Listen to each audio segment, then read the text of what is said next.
this is the last of the public art talks series titled One Worse Than Another. This is the final, and we are talking about artist and the fame. We will be talking in English since one of the participants comes from Finland. And, well, this is the reason. First, since it's the last time, I think I start with giving out small presents. I kind of love, I was traveling to the United States. I just got back yesterday for my latest documentary shoots. And I love buying presents. And then I realized that let's make this thing here a little bit more festive. So I started giving everybody a present. Could you hold? So I should I introduce myself? I will, yeah, you can, but I can also do it myself in a minute. I'm just holding it. Yeah, so I don't need I give this to you. You got sing to me? Yeah, American things, souvenirs. It's only for me. And this is for you. For me? Yeah.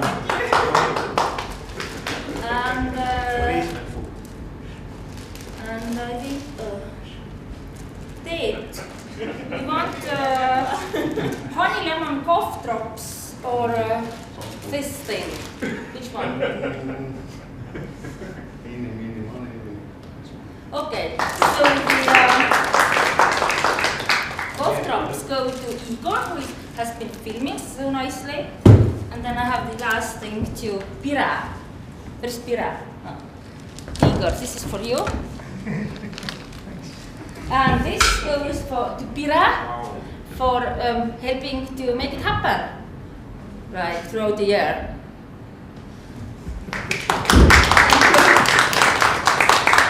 So let's start. And we will talk about fame. And my guests are first Nastja Rönkkö, who is a Finnish artist and who has probably the most first-hand experience with fame. You have been active in a group titled Rönkkö, LaBeouf Turner. Other way around. That was the right way. Rönkkö, LaBeouf Turner. Nastja Rönkkö, she is a Finnish artist. You just won a prize for a young artist of the year in Finland too, yeah? Yeah, I'm still young. She's still young and she's famous.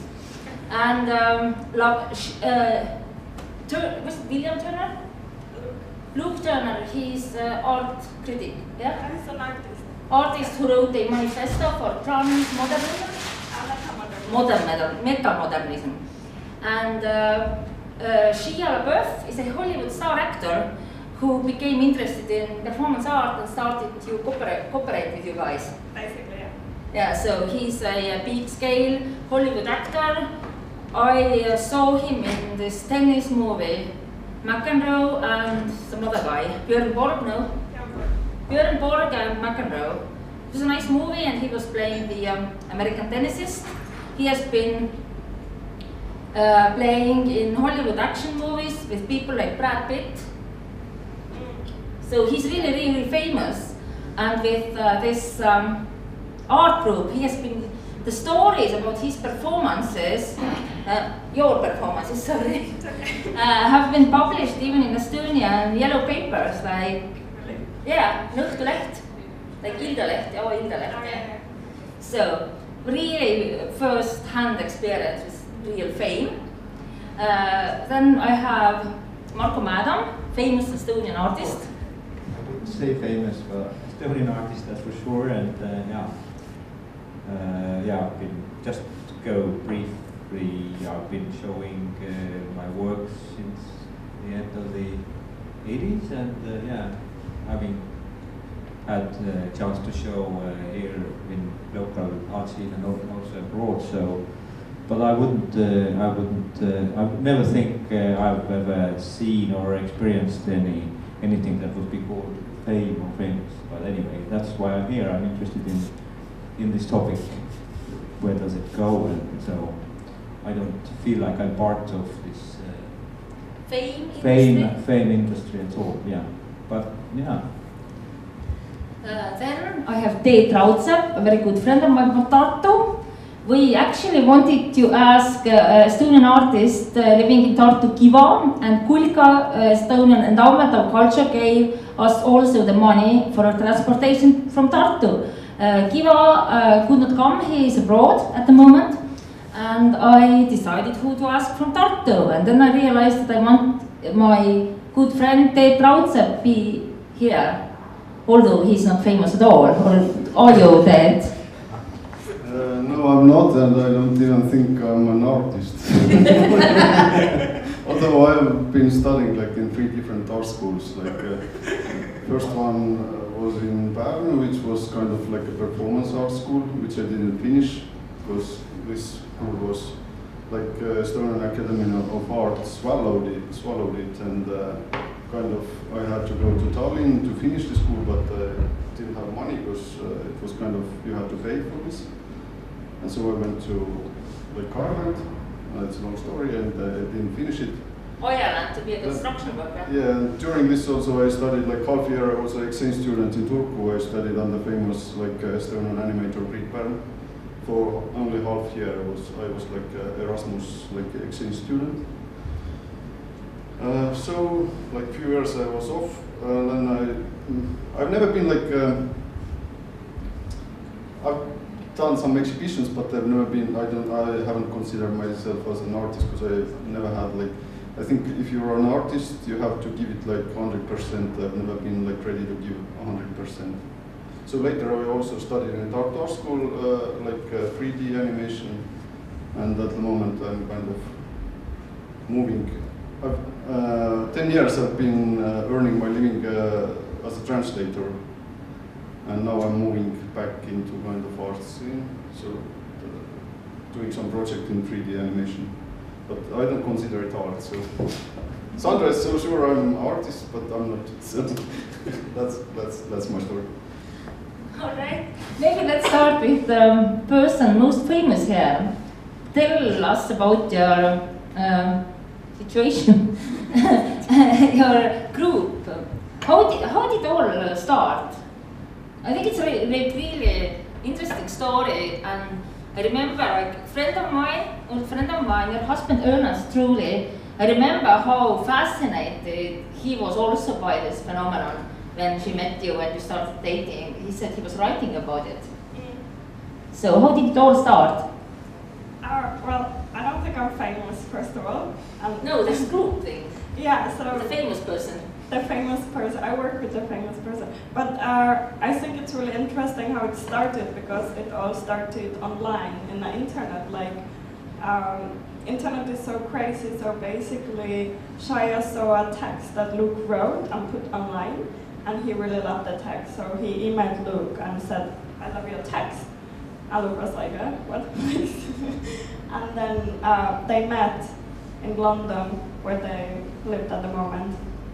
And at the time I already worked with Luke, so then we were introduced and we started to work together. First we did one piece, and then we did another, and now it's like 5 years after that. But yeah, it's been really interesting and crazy, because it's also, now my experience of like art world, or living in Finland, or like the idea of fame is very different from Hollywood. Like even in the art community, but also like, I don't know, I think Estonia or Finland, like everyone knows each other, so it's very, even if someone's famous, it's like, it's someone's friends anyway, like. Yeah. So yeah. But did you know who Shia LaBeouf was when you started, when he contacted your friend Luke?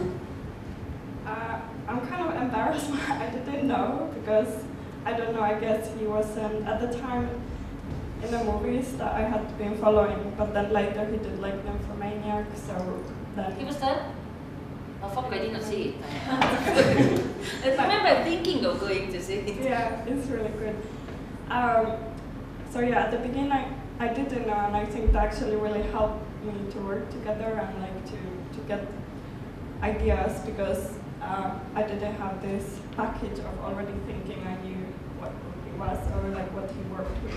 So I think that was really good. You just meet a person and you know, get to know them as they are.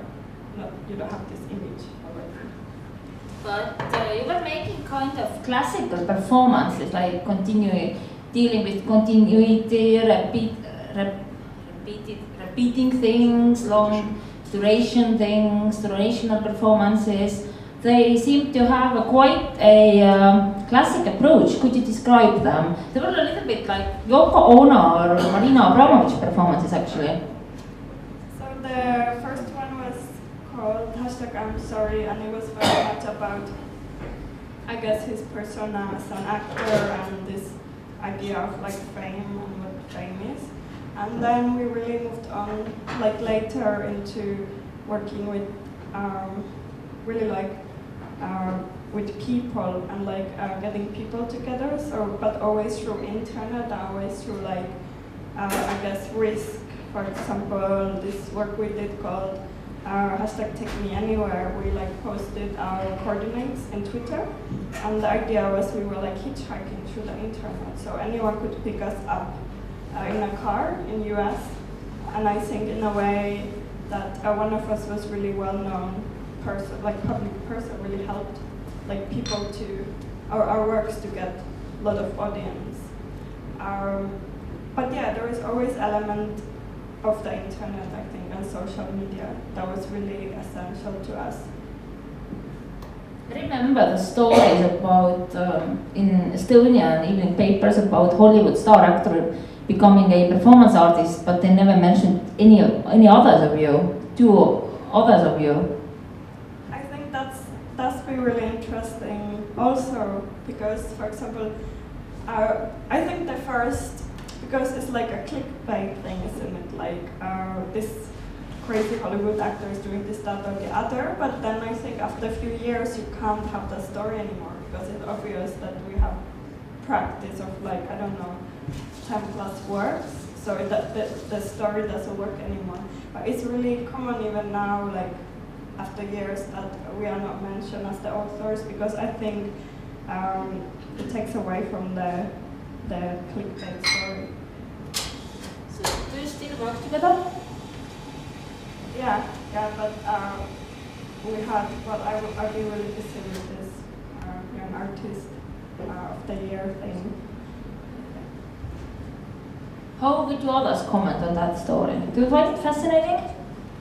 I definitely find it fascinating, because I think you have experienced something many other artists haven't experienced. I think it's just like, I think it is like a question of kind of being in the right place in the right moment and to meet right people. And I think this is how we can only develop our careers.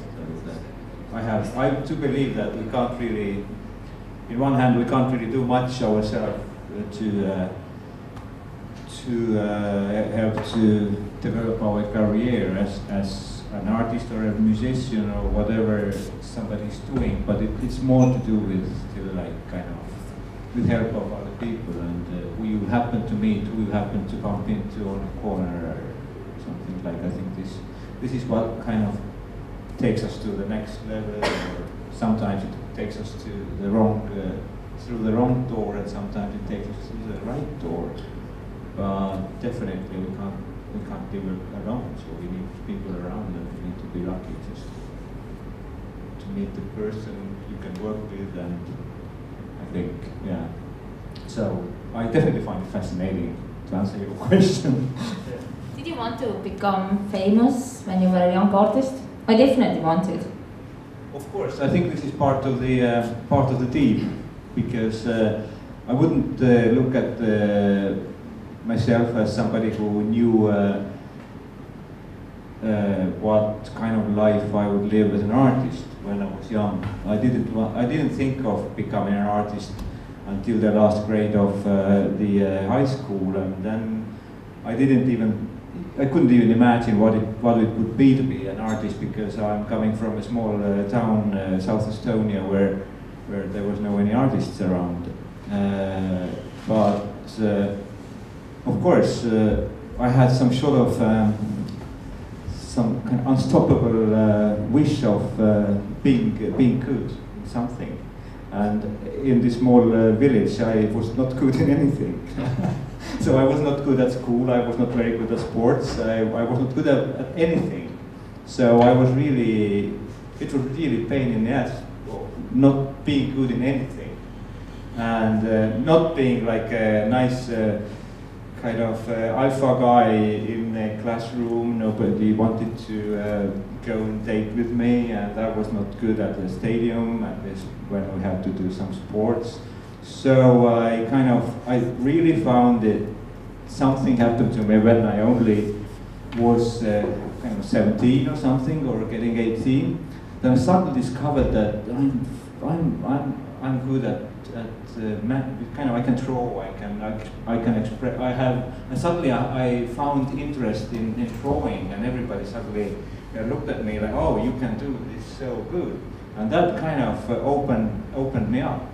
And after that, of course, I started to build up on it, and I suddenly recognized that this is really what I want to do. And then, of course, I wanted to become recognized first in the small little town in South Estonia, and immediately I got recognized there, and then I wanted to go to Tallinn and get the show here and be in a spring exhibition or autumn exhibition like it was in the early days. And of course I was really looking for recognition and getting recognized as a person. And I think that still drives me, of course, because it's an unstoppable force for me. I wouldn't say that I have achieved something which I was looking for. I don't know what I've been looking for so far, and I just keep going. And I think that's a good drive. I don't know how to explain it, but it's a drive, and I'm following this drive. And being famous or not being famous, being famous is a bonus to that, of course.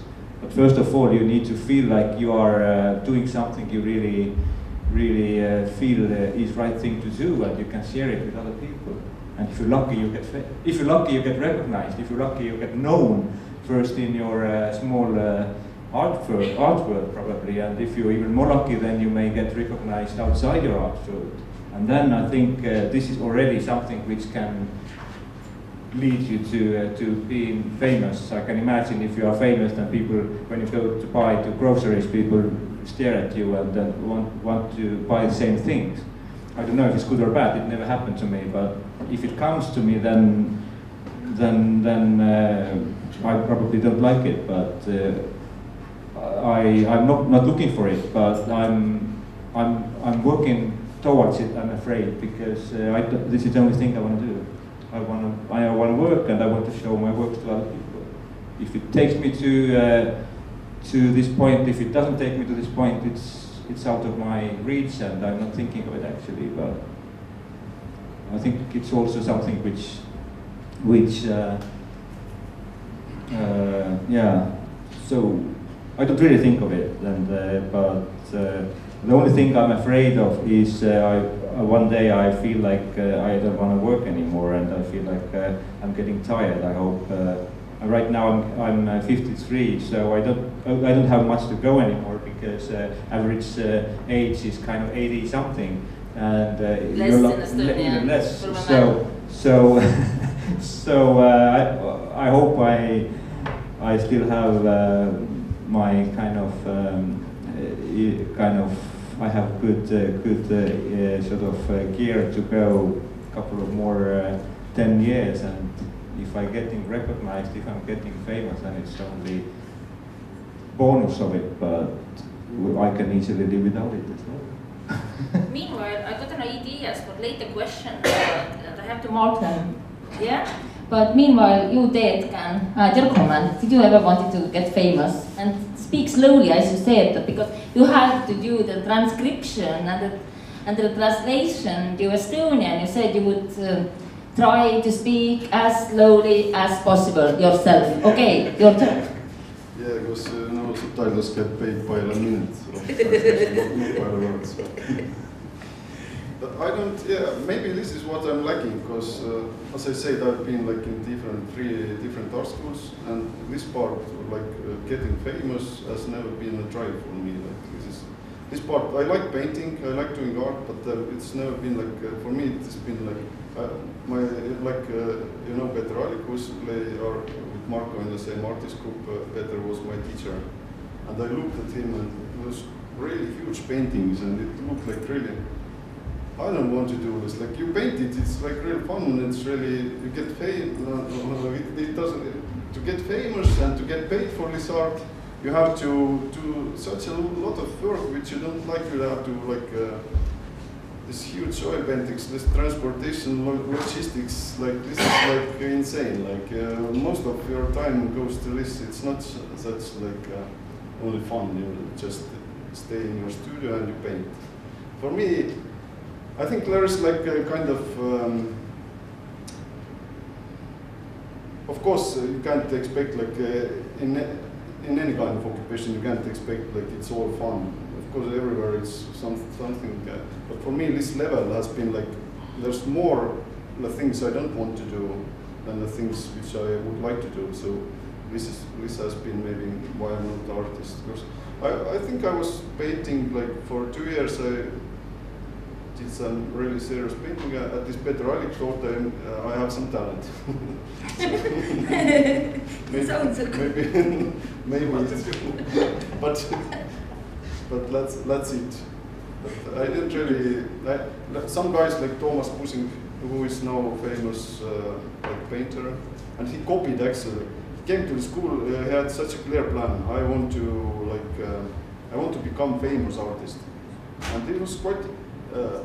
He had the daltonism. We didn't see correct colors even, and he painted like really bluish kind of figures and stuff. And you all know Thomas Kusing? Yes. Good, you know? We shared the studio. We worked in the same studio, and the Allik always showed like, look, like this is how you. Like look at Teet paintings. This is correct color for people. And now he's famous because he sat there and he had correct plan. He did like he was really workaholic. He always. I like spent my.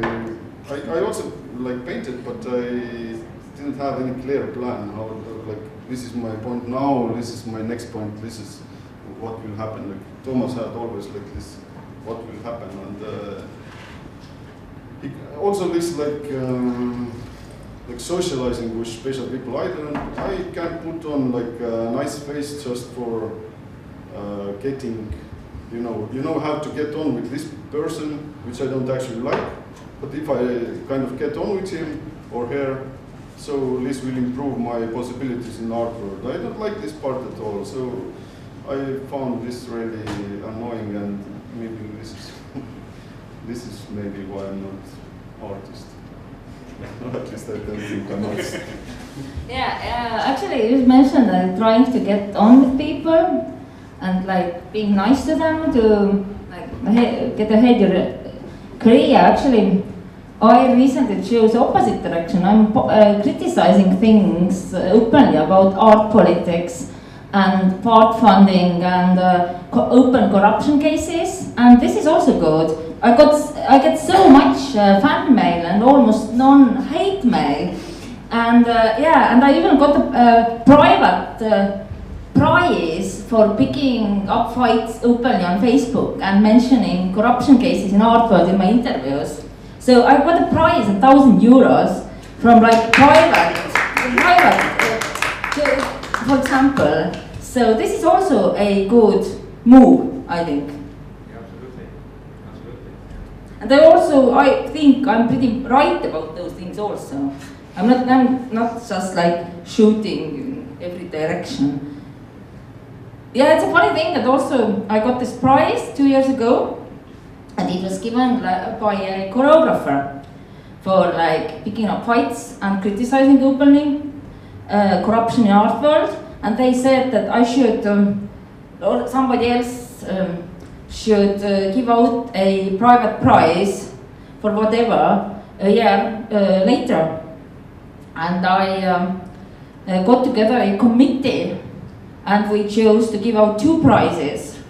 They were not monetary, because if you are giving a prize for a corrupted person in money, it would be like really, really ridiculous. So I had the main sponsor as a really talented young Estonian sculptor, Rene Reinumäe, and I had a committee, and we voted, and we gave out basically, its working title was a corruption prize for the advisor of art in Ministry of Culture, who, as many people think, has done a lot of harm to Estonian art world. And the other prize went to a power couple of Tallinn Art Hall, and the prize was named after a very famous power couple who got into huge scandal of corruption and like the theater couple, like the two people running a experimental theater together. Later they were getting into corruption scandals as well, but back then they were mostly related to a scandal of this man, the theater director, having a lover in the same troupe and beating her up in a private place in front of the surveillance camera and almost getting a criminal record for it. And so we named this prize Family Values Prize in the name of Ojason Semper. And I don't know of Ojason Semper, how do they think of me now? Probably they hate me. But one half of the power couple of Tallinn Art Hall, she actually resigned after the prize. So we felt good. So that was my power trip about picking up fights and getting on my way ahead in my career, doing quite opposite things that one should do. Want to add something? I just wanted to add to, first of all, after your what you said, and also it goes together with what you just said, that actually, for me, I would disagree with you when you say that being an artist you need to please people and be nice to everyone and to smile and small talk. It's not that bad, because you don't really need to do it. If you're really driven by what you do. But some people do it. Some people do it, but you know, people do things differently, and I think it might be a very easy way to achieve a very quick fame for a short time, but I think in the end you end up in ditches with this, because what matters, in my opinion, is still what you do, like what you do. You are critical, you have both to criticize very in Estonian art scene, very respectful people, and I think that even gives you longer kind of credits than just smile at. Yeah, and also I think the corruption in some ways in Estonia and art world has gone so far that only the actual real friends get most money. So if you're just neutral, it doesn't get you very far. So it's better to be a good enemy than like a, I don't know, second-rate friend, wannabe friend. There's only one Sandra Jõgeva. Thank you. I don't know like anybody else who is like doing this kind of thing so well, criticizing and stuff, but this is like exception to the rule. I think it's not like, if I say most of the things, how will I go like around some like this Pärnu Art School was like famous performance school with famous performance group who goes around the world, like, and it was very much like a commune thing, and it was very much about like who got on with the big boss Alvaro and who didn't, or something like this. So it was, I think it was kind of like magnified. So it the view which I got about the art world, it wasn't like maybe if I later went to other art schools, it wasn't like this, it didn't feel like this, but it was like really like it was kind of like a wolf pack structure now. Like the alpha couple? Yeah, something like this, exactly. So it was like, and somehow the way how you got on with somebody was really important. I never like, I was like never like lower end of the backup, but I never felt like a need to kind of too much cooperation as well with like alpha couple or something. Did you have your moment of like a real friendship with Al? Like I remember, like I was getting really well with him for some time, and then I was probably among the first people he would call when he was pissed off at somebody. I remember all those calls of 45 minutes, you know, this guy is an idiot, blah blah blah. But I kind of felt like like soulmates in some ways with him, because I have the same need when I'm really extroverted, and when I get angry at somebody, I need to tell it that to at least 10 people. Remember, I called you when I was in America. I got pissed off at somebody and I wanted to call you, and you were probably the person number 4. And my phone bill was 200 euros. Yeah. The same for me. Like some people I know who are really close friends with like the Marko couple. Now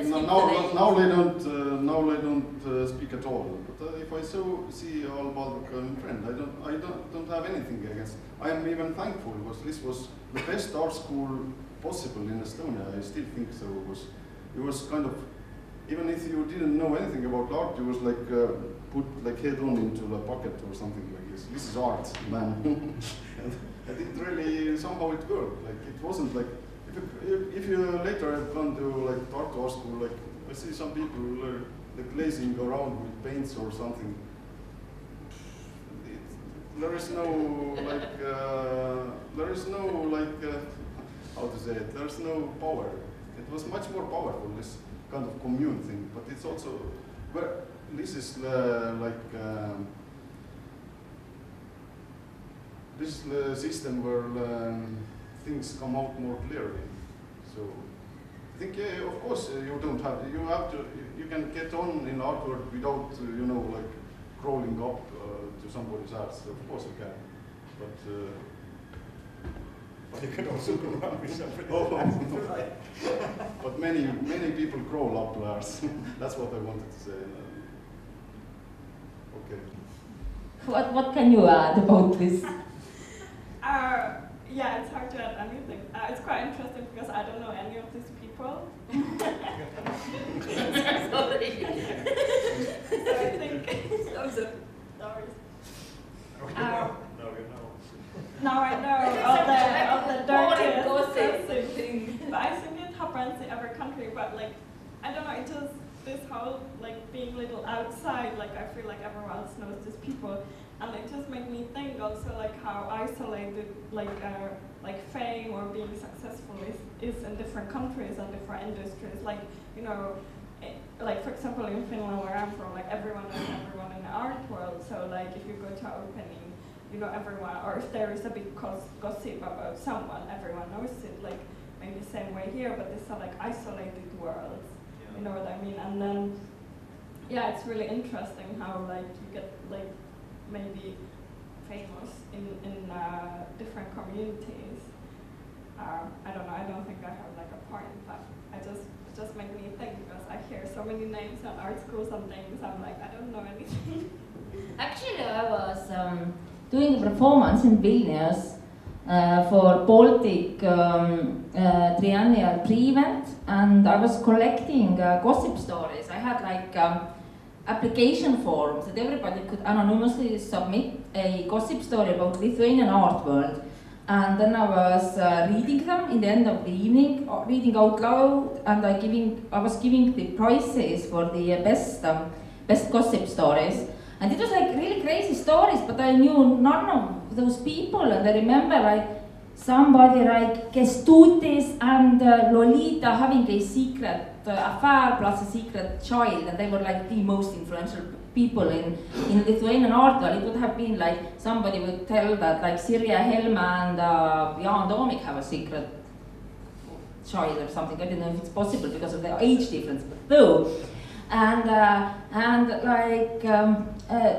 Teet, my friend, was taking 6 months off in Greece, and I wanted to go to visit him, and I announced the first prize for a gossip story will go to a person. They had to give out their contacts who did write the best gossip story. I think it was some Lithuanian Art Academy professor taking a shit in Artist Union Christmas party, and I was calling and actually the prize was me paying this guy's trip to Greece to Teet's place, and all together celebrating Estonian centennial. This was my gift to Estonian centennial, Eesti Vabariik 100. It was like Eesti Vabariik 100 Kreeka edition, Greece edition or something. And I called this guy who wrote this shit story, and he was so drunk he did not understood. He was like winning the prize. So I skipped that and I was just doing this, and I was only risking of losing money of plane ticket to Greece for this whatever Lithuanian person.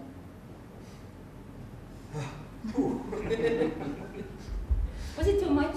No. Too much information? No, but just different kind of very interesting information I never heard. But yeah. You mean Jan Toomik or my performance? Jan Toomik. Yeah. Okay, you want any gossip about him? You can ask whatever you want. Oh. She hates me already. So right now I can ask what about Jan Toomik. Was something wrong with her? I don't know. She was running out, yeah? Maybe she has a phone. Oh, okay. Jan Toomik. Hey, I have a feeling that there is something going on. He was a good guy, but I remember this girlfriend/wife thing going on, and I was shocked by his immorality. But Jan Toomik is definitely famous, I think. Mm-hmm. Going back to the fame. Yeah, He nice. is famous.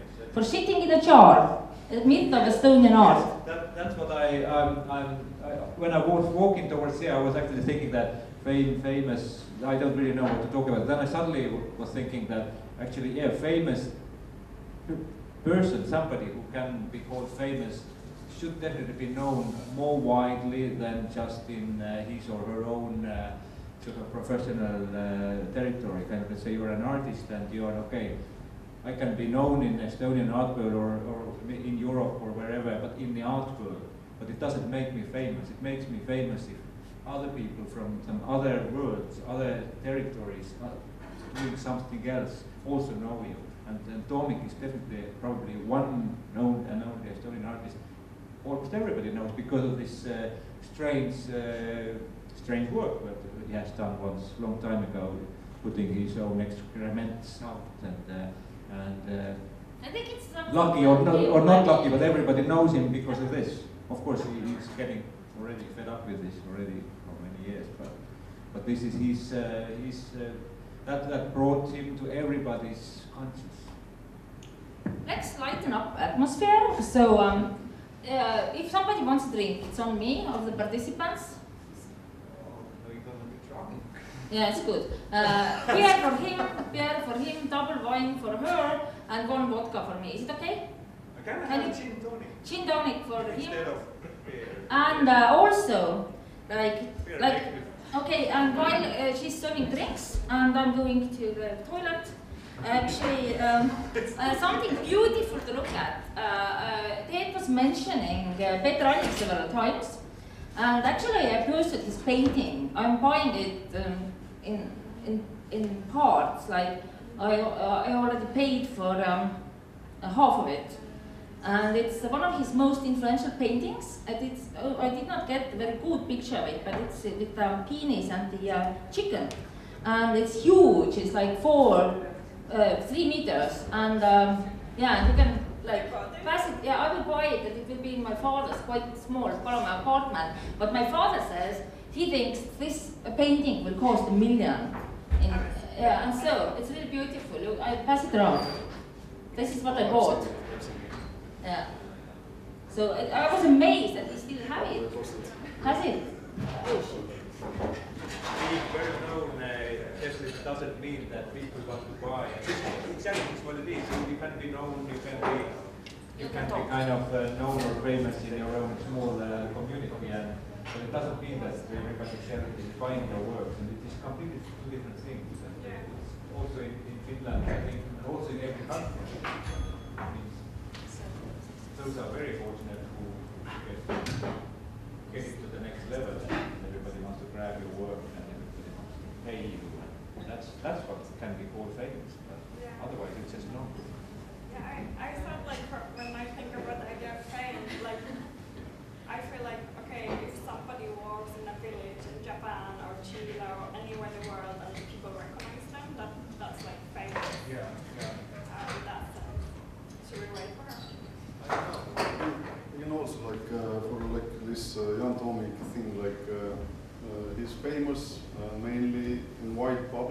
was one thing. Yeah. We had like artist group called Fascist Flew Over, which was like it sounds like some Nazi group, but it was actually named after communist painting, like Arkady Plastov's painting, which was the beating of really some shepherd boy killed by Nazi planes. And we had a performance where I wasn't involved in this performance, but the guys smashed bottles into each other's heads. They of course had like a prick there, and it was also there was taking part like famous Estonian choir, men choir, and the men choir didn't know about this performance taking part. They were like in the same event, but actually they hadn't talked about it, and it was. Our guys didn't want to talk because we were kind of like an anarchist group or something, like we want to do punk. And it was like a big thing. It crossed like a news. And now if you Google Fascist Flew Over, you mostly see this like performance which was like, it crossed the news border. Like it was, because this men choir walked away from this event because they didn't like it. And they weren't, they didn't know about this thing happening. But why does it has to be like this?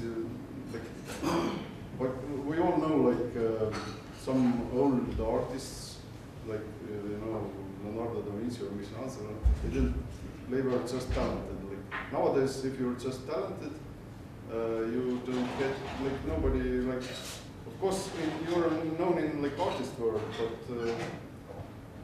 Also, when I drove here by train, I thought like if you go to the street and ask from like really first person who comes, name 3 famous Estonian artists, and what would the answers be probably? I'm gonna just quickly. I was working as a dean in Estonian fine art for 8 years, and we every summer we took new students in, and we often asked the same. Actually, we always ask the same question: that name some Estonian artists, and then we got mainly 2 names, which I don't have anything personal against or for both of them, but those who came through were Jüri Arrak and Navi Trolla.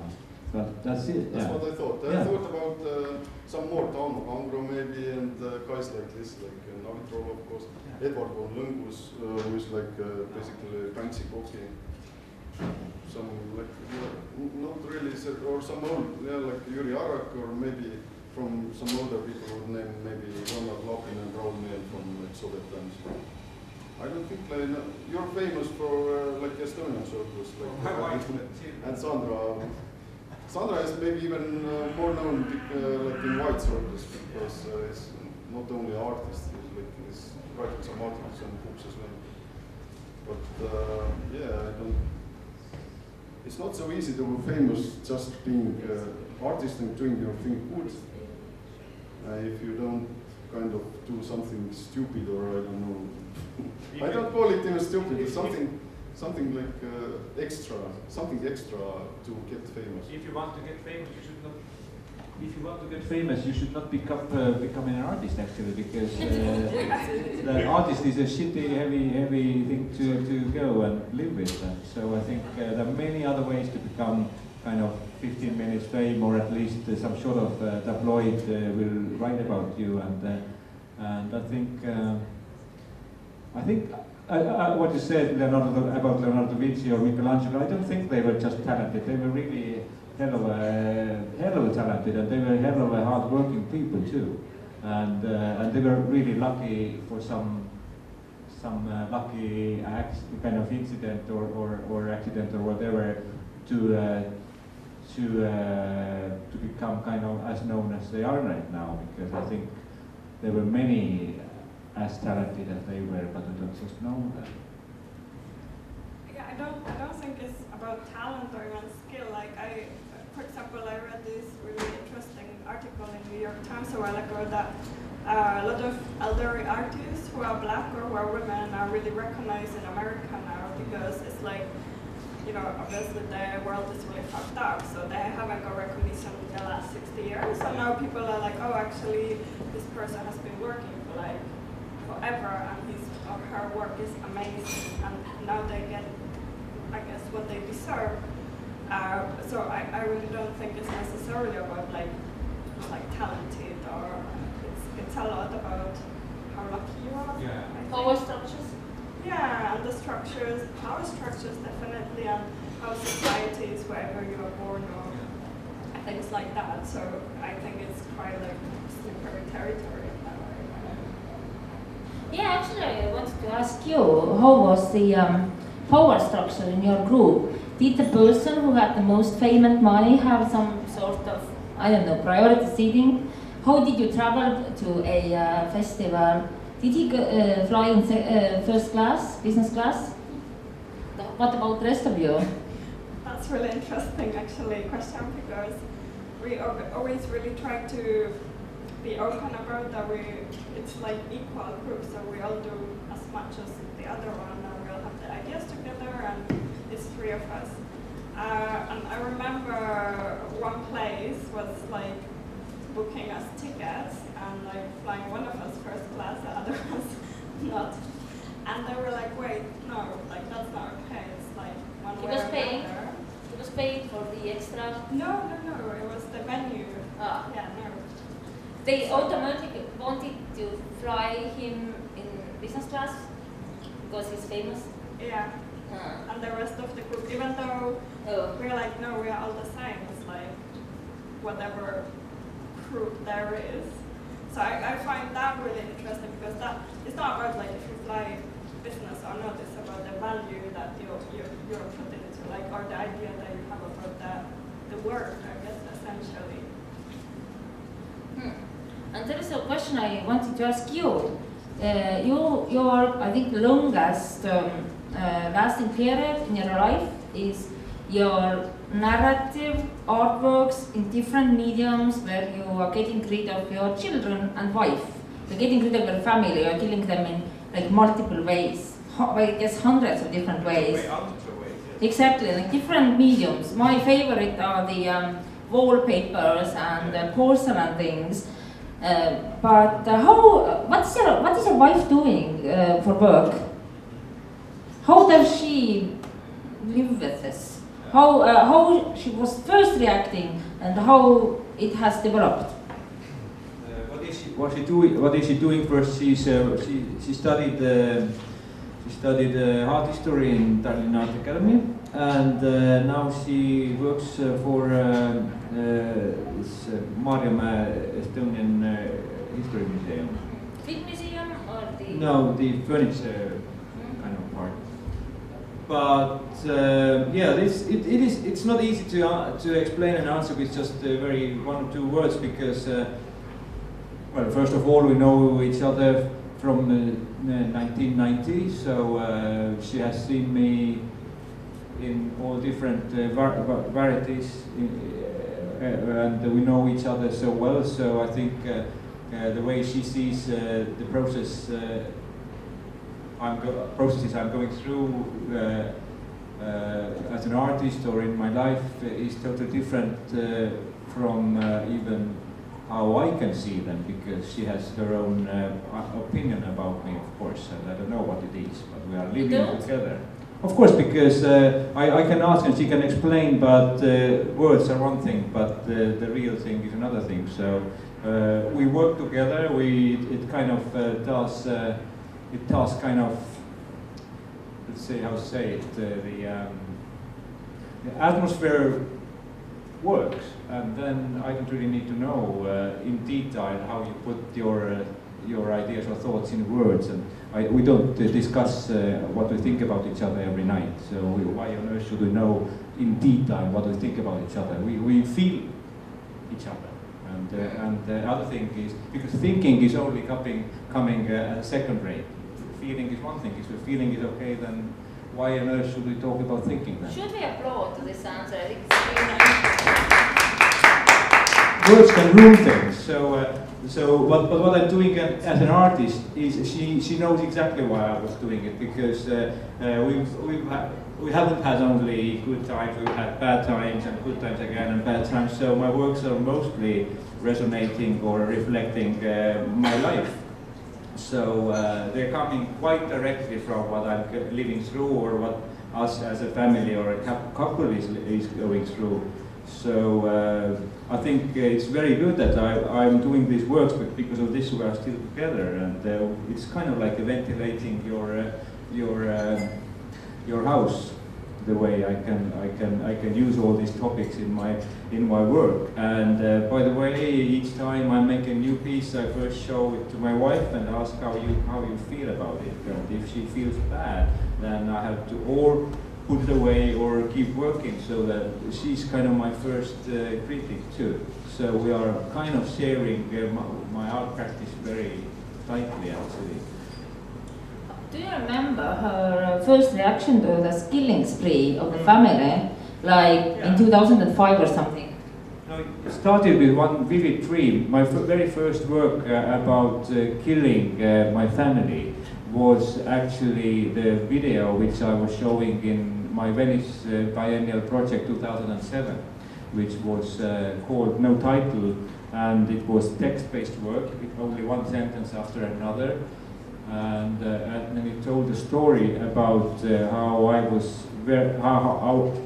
I had occupied my life with so many things, like becoming a teen and trying to keep up going as an artist and having little children and trying to be a decent family man and father and earning money and having a bank loan.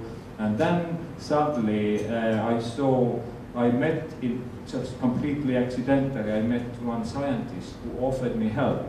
And the help was to bring my family to his lab, and he would kill my family by electric chair, putting them on electric chair and just kill. So I don't really need to do anything but just take my family there and leave them there and leave from the back door and to keep on living my own life. And it came to me in a very fucking vivid dream. So I didn't make it up. I didn't invent this story. I was shown this story by my own subconscious.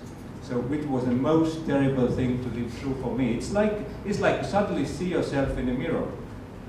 You go up in the morning and you go to brush your teeth and you see that actually you are a devil yourself. Like you are so bad person because your subconscious is constructing stories like this. And I was in Budapest. I had a small show in Budapest and I saw this dream in Budapest, and when I came home I immediately told my wife that I had seen such a terrible story. I don't know what else I should do with it. I should make a work of it. and she said, wow, this is really a terrible story you are talking about. What kind of work, how can you do the work of it, because it is so personal, this is so much about our family. So in the end, I ended up making a video with only text, so everybody can construct the characters and the atmosphere and the story in his or her own head. And my wife totally understood why I was seeing it, because I was really completely stuck, because I was just accepting the dean's job in Tallinn Art Academy, and we took a bank loan for 25 years. And that was really a pretty scary thing for me to do, because I wasn't really ready for it.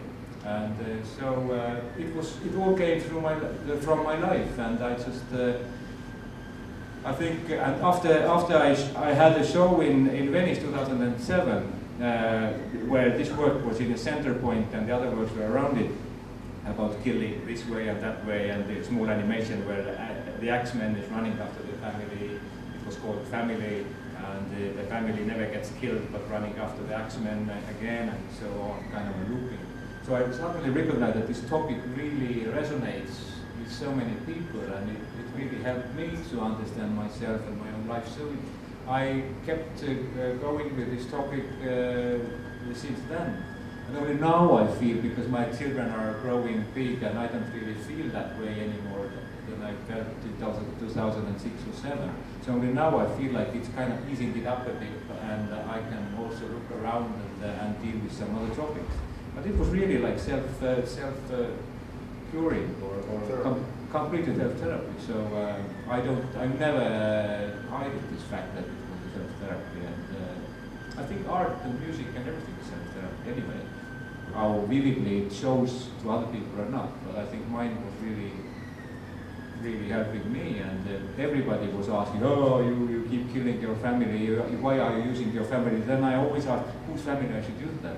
I think that's the most fair trade to use my own family, because I can explain them what I'm doing. If I'm just constructing the family, it would be even, I don't know, it would be nonsense kind of. We can construct everything. We can construct virtual reality, we can construct stories which are just made up, but I don't see any point in making up stories if I'm living inside the story myself. So I'm using my own story. And that's a story. How was her reaction to the video animation we did about having sex with her in different positions? Yeah. And it was like visibly her and you. Yeah. How was she reacting then? First, she about the idea, she was absolutely okay. She said, "Of course, go for it. It's a great idea." But then I asked her to, because I needed to draw little paper drawings, figures of me and my wife naked, just like in different poses, having sex. Of course, I was taking photos separately. My own photos I took in a studio with kind of remote shoots, just taking strange poses, because I knew that I'm gonna put together them just artificially. But I also needed to take loads of photos of my wife taking kind of strange poses, like, just like this way and that way, and then that was really hard for her because she didn't want to pose for me. But in the end I said, okay, please, I need this. Were you thinking of having a body double? Which means, somebody with a similar figure? No, I didn't even think of it because I wanted to have my wife. Because, and also I didn't think it would have been easy for me, because whom should I go and ask? Hire a professional model, like somebody who's working for Art Academy or something. Yeah. But it was kind of, I wanted it to be me and my wife. I totally understand. So, sorry. This was a point as well, because it was called All we have is love. All we need is love. One of my favorite songs. All we need is love is the Beatles song. And this was All we have is love, something like we have nothing left from sex. Because at that time, I think our family life or kind of life at home wasn't in the kind of best shape. So I was constantly thinking or being very critical, and I think she also knew it and she felt it and she had the same idea.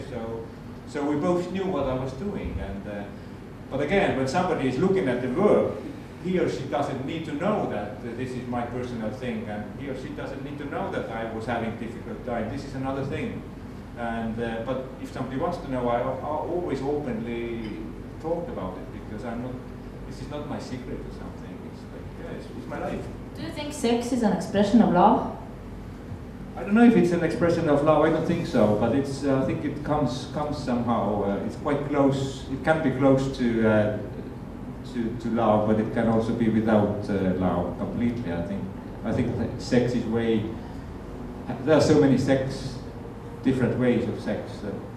It can be just the expression of love, but it can also be just sport. It can also be just physical exercise, or it can be just fun or entertainment or whatever. What do others think? I think that's really personal. I think for some people it is, and for some people it isn't, and for some people it's something, I don't know, quite dark, and for some people it's light and fun, and for some people it's loving. It's personal. Yeah, I think also like it's really depends on the situation. I have a question for a girl in the bar, and if we finish, not yet, but if we finish, can you put this song All We Need Is Love on? Is it possible? Spira. Can you put it when it's over? Can you put this song on? All We Need Is Love. It also reminds me of my performance I did in 2008 with a group that Teet started. He was already a construction worker in Ireland, and there was like a manager and somehow a member of the group called Sport, but it's written in weird Russian letters. half Russian letters. Not that the Russian letters are weird. I don't mean whatever. Like you got the point, I hope. So I did this performance, and it also with them participating, other participants, and it also ended with this song. It was like a pseudo talk show performance, and it was like one of the opening performances of Culture Factory Polymer art department, art container. So it has some personal memory of for me, and also the fact that one of the members of the group died a couple of years later, or like 6 years later. So it was an homage or something. Yeah. I had some more questions. You are not bored yet, I hope. I think it's enjoying it. Yeah, I'm gonna have another drink. Like I've been spending so much money in America, the money I actually don't have. So I don't really care if I buy somebody a new round of drinks. Like it's like I'm already in debt buying this painting and stuff. So it's like, and I also loan money to the tax department of the state. So I'm like at least my mother was famous artist, and every once in a while somebody wants to buy her paintings, and then we share the money between the living family members, like me, my brother, and my father, and I get 1/3 of every buy, and it's also, you don't even have to buy taxes. My taxes problem comes from some real estate thing. Like, yeah, and I just made a deal before going to America for shooting a movie, and like all the money was in my bank account. So I felt quite liberated with it. So I owe like at least my father some money. I saved my brother's part. Plus I owe Peter Allik half of the painting money, so I don't know. Plus the tax department. So, like, if you want more drinks, just it doesn't really matter anymore. Doesn't matter really. Like, I'm screwed. Any other questions? Somebody wants to ask weird shit from me? No, I was just thinking like fame doesn't bring money necessarily, which is interesting because I always thought it does, and then being an artist, I was like, oh my god, I'm so broke all the time. It doesn't bring any money. Do you feel humiliation by it? No, it's more like annoying, like being like I work so hard and like if I tell people who are not in the art world how much I earn or how much my fee is for something, they're like, are you serious? Yeah, it's embarrassing. Like, it's embarrassing. Someone paid me like, I don't know, 500 euros per month work. And they're like, and I think I think it's like there is also a lot of self-censorship in art all over the world, that people are afraid to tell how little they are making, even if they are somehow successful. Hello. Yeah, I think it's like people are censoring themselves. They don't want to talk about salaries or artist fees or overall income. What do you think? I was just thinking about the coming in. Can you please repeat the question? I was trying to say hello, and I didn't really you can like socialize or something. You also want to drink? No, thanks. Coffee or something? Water? Water for him. Oh, sure, you don't want coffee. I just told them that I'm completely in debt, so it doesn't matter if I buy them drinks or whatever. So, can you please repeat the question? No, I was talking to her about embarrassment of not making enough money, even if you are so-called. So, are you also self-censoring your income and like trying to let people think that you're making more? No, I'm not trying to let people to know I'm making more. I mean the opposite. I'm very openly saying how much or how little I have currently, and that is not always probably a right thing. But I don't want to show. I don't want to show off. Really, I hate showing off. That's why if I haven't sold anything, then I admit people, I tell people that I'm not selling anything, because mostly people think, I don't know why, not even in Estonia, but I have lots of people, friends, people who know me in Riga and also in Vilnius, and they always say that they know that I am the most best-selling Estonian artist. I know Kaido is, but I am not. But he's selling, but this is also myth. I don't know. I think he's selling, but I'm not. I don't know. I don't really care. He's selling or not. I am not the best-selling Estonian artist. That's the problem, because I have to say it to them, and they get disappointed. But don't you think that if you are hiding it, maybe like more people would buy your works, thinking that like everybody buys them? It's like this. Yeah, I understand what you're talking about. Mentality. I don't want to say. I don't want to do that. I'm rather ruining the deal, saying that hey, I'm not the best-selling artist, but. I also don't lower the price because of this. I say, okay, if you want to buy my work, then the price is that. But if you think that I'm selling one work every day, this is not so. So I really feel that being a freelance artist is an exciting thing, but also a big struggle. So I'm accepting very many different jobs I can do myself too, not just relying on selling. And it's a tricky thing to sell work, so I'm not best-selling Estonian artist, but it's already a joke about it, because my friend, some non-Estonian friends, each time when we meet or chat over the Facebook, and they, hey, the best-selling Estonian artist Marko Mäetamm. I don't know where who was once cultivating it, or I don't know where does it come from, because I have never heard, but I keep hearing it from. I don't know where does it come from, but it's a great myth, of course, so I don't really mind, but it's not true at all. I wanted to ask you, do you get recognized in public when you travel because of working with Shia LaBeouf? I don't, but he does. But not for performances, but for movies, or for both performances? No, like if I work someone out. But does he also get recognized for performances, or only for the movies? I think now for both. That is good. Yeah, because it's been so many years, I think it changed. I think it's about the publication, like some publications press the movie star and some other like artist or a performance artist. It's like the story they want, so it depends. And non-famous Teet, what you have to add?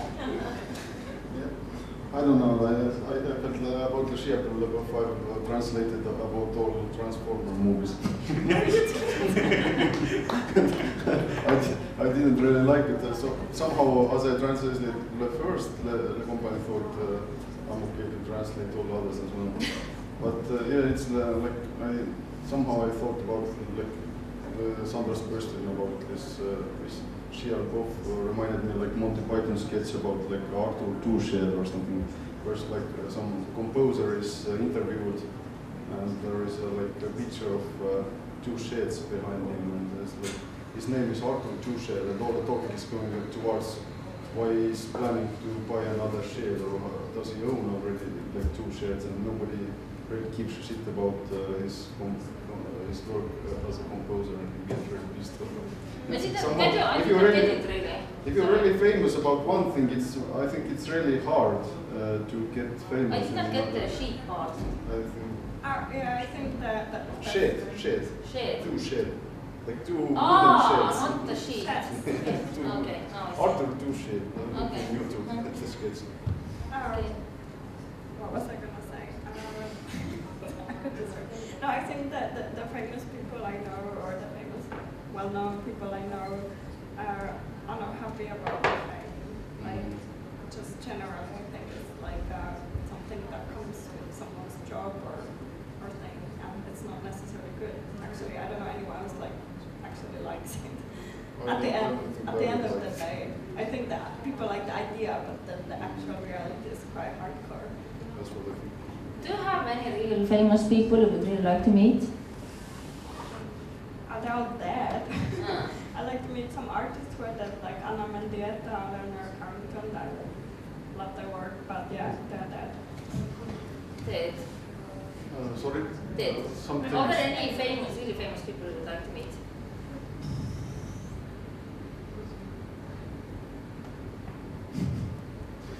I haven't really thought about it. No, I don't think at the moment. No. Maybe dead persons, but not any living. It would be really fun to meet Donald Trump, I think, but not. I know. Maybe say hi. Sorry, it was a wrong reaction. I loved him too. This was not. Do some like nice haircut. I think it's always like, or often it might be disappointment. Like if you love somebody's work and then you meet them and you're like, oh, or like maybe you don't want to meet them. Like I want to re-answer my thing. I don't think I want to meet my art idols because I love their work so much, and then I know that we like people like me are here, and then maybe it's nicer to keep them at a distance in a way and just be a fan of their work. I've met famous people in my dreams, famous people, and like I had Andy Warhol saying to me, "You will be okay, you will be doing fine," and I think I saw the famous Russian writer Sergei Dovlatov once, and he was like, I really love his short stories, and I remember asking him in my dreams to make such appearances a lot. And I kind of knew he was like, in his real life, he was a womanizer, and he said there are few people. And okay, I was okay, I got the point. So, but with really famous people, I don't know, like living people, famous people, no. I've been about, if I was in Ireland, I was talking in the phone cabin with somebody in Estonia. And there was Bill Clinton visiting Estonia, and they drove past. There was his cars went about maybe 10 meters from me, so I was really close to American president. But your sister, who lives in UK, is a friend of Bill Wyman from Rolling Stones. Yeah. He actually lives quite near, so he sometimes gives her like some keyboard concerts. He's not part of Rolling Stones anymore. But he's famous, kind of. He's famous, yeah. He's quite old, and he lives near, and yeah, he's quite a good friend with my sister's family. Do other band members also visit? I haven't heard, but Stephen Hawking, Stephen Hawking is wheelchair guy. When my sister gives, like, they organize like weddings, and Stephen Hawking, before he died, was like a member of one wedding. He was a friend of somebody. So famous people. I haven't thought of if I wanted to meet somebody very, very famous. I don't know. Of course, you can, sometimes it can appear in your mind, what if we met, because I also, when I go, sometimes when I visit my friend in London, she's also a couple. They are a couple and a bit older than me, but they have been out with all these 60s musicians, and they telling me extremely amazing stories about them all when they were young. So when I look at them, I also then almost see these famous people in front of me, because they've been all kind of close to each other and all the kind of this generation. But I don't have this feeling that, oh, I definitely want to meet somebody. You know, if it happens, it happens, but it's not part of my thinking. So I don't want to have too much to translate. So are there any whatever questions from audience members? Please. I feel kind of unpopular if nobody asks anything. Okay. Can you, Kaamera? You sounded promising when coming here. I don't have a question, but I tried to take it out.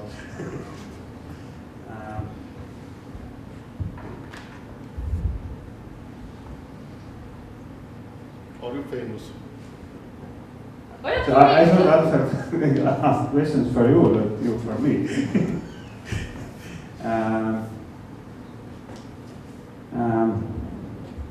But this, I think this, to be famous or to be not famous is a kind of strange thing, because finally, everybody's a human. So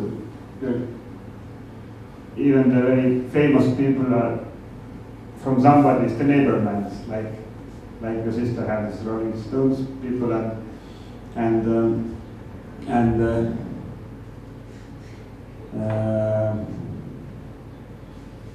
it's maybe like strange that if some people will, I don't know, entering the room, or then there's everybody recognize and be like young girls fans for some band members or something, but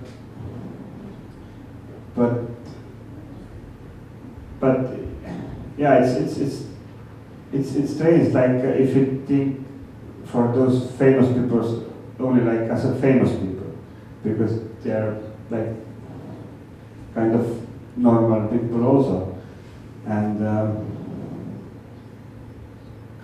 I can tell a funny story only maybe to finishing that, because I didn't think out any question. But once one of my friends from Slovakia was visiting me in Estonia, and we was with my girlfriend. We was taking that friend, Slovakian artist, to Laulasmaa, where is my girlfriend's family summer house, and the neighborman there is Arvo Pärt, that famous compositor of Estonia, and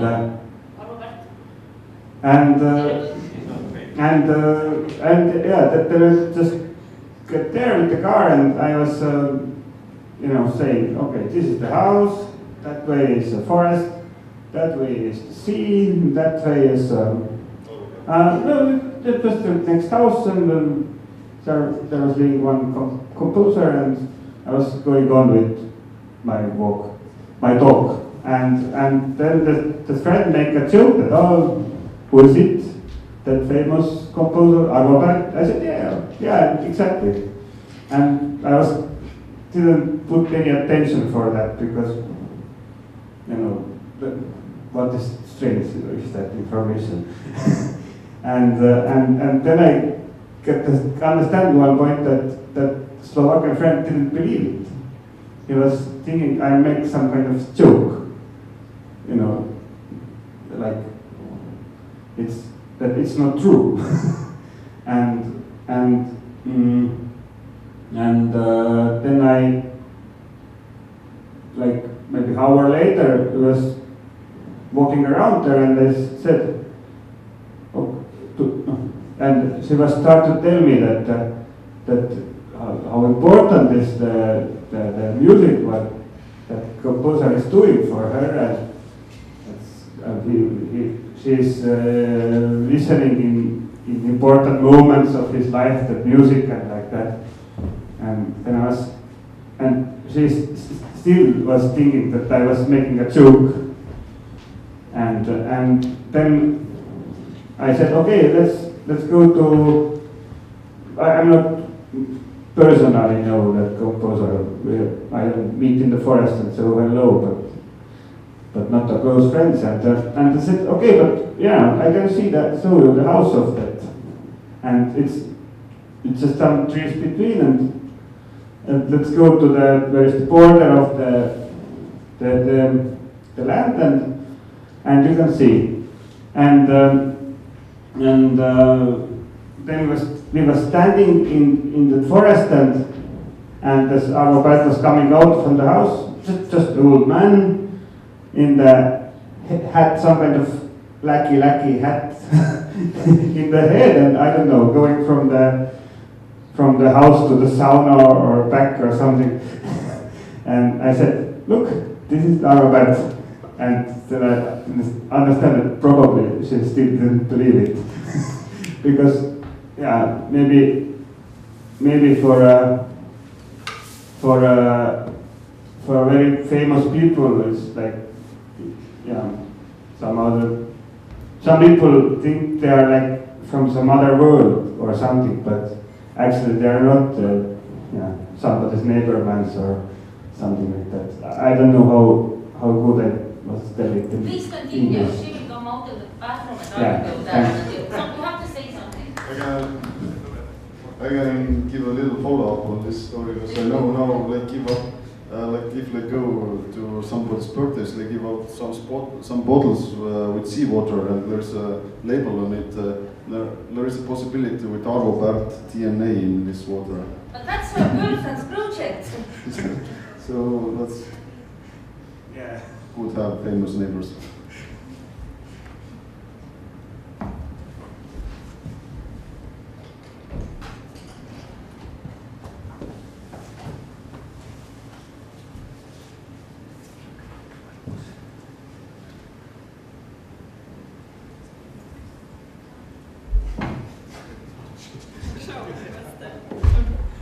How's the weather in Finland?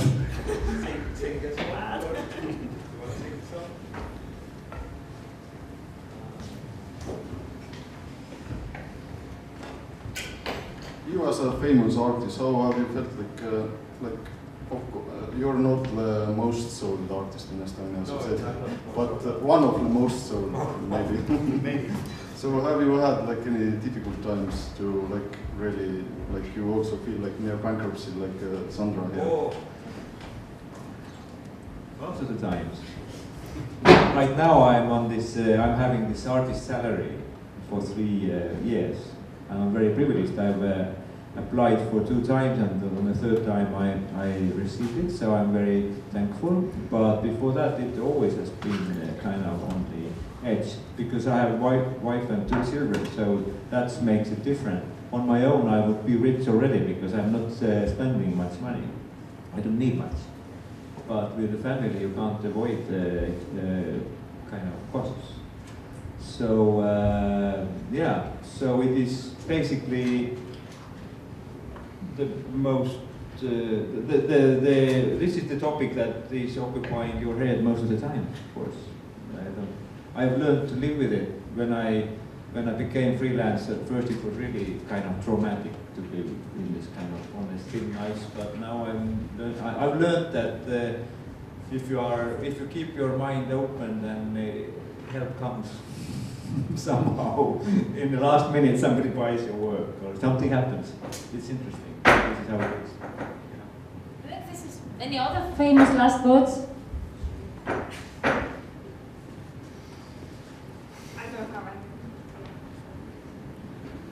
No, it's just, I don't know, it's still like art and, like I've heard some stories from Sandra, like during Soviet Union there were no businessmen as such, so the artists and some people involved in culture were somehow kind of felt like a higher class. Now it's like, they don't feel like higher class, now like people with money feel they are like a higher class. So I think there's some, if you compare these 2 words, for me it seems that somehow switched this one. Yeah, there are good news for Teet and Kaamera, since we are thinking of starting a new art prize next year. And it will be the prize of a good friend, so referring to somehow corruption. So in the nominees will only be the good friends of the committee. And you definitely are, since we have already figured out the committee. So let's hope for the Valentine's Day. And we try to do some fundraising, so the aim is to have as high monetary value price as possible. Thanks. So let's finish with the song I requested, and this is it for the series of the One Verse for Another, and thanks for everybody for coming and recording and filming and participating and everything. Thank you.